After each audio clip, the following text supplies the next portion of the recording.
ដល់វ័យថៃកំពុងតែដាក់ខ្លាឲ្យក្រៅពីដុំដេកហើយឃើញខ្លាដេកកុំថាខ្លាងាប់ណាអាអូនកាសែតថៃ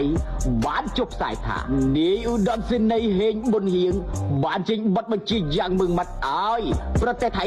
ដកទូកុងតឺន័រចេញពីលើទឹកដីកម្ពុជារបស់យើងក្នុងរយៈពេលតែ24ម៉ោងតែប៉ុណ្ណោះប្រសិនបើ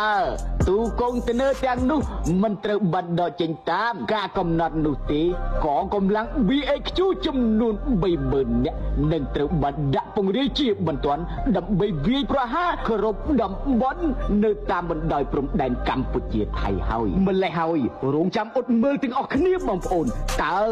សៀមវាដកទូកុងតឺន័រតាមសំណើរបស់នាយឧត្តមសេនីយ៍ហេងប៊ុនហៀងបានស្នើដែរឬទេនេះអ្វីដែលប្រជាជនកម្ពុជាទន្ទឹងរង់ចាំឥឡូវនេះក៏បានមកដល់ហើយពីខ្ញុំពូដាសង្ហាកាខ្លាញ់ផ្សាយចេញពីតែខ្មៅសណ្ដៅទៅប៉ោយប៉ែតស្ទុះផ្លិចទៅដល់ពលិន60 បឺត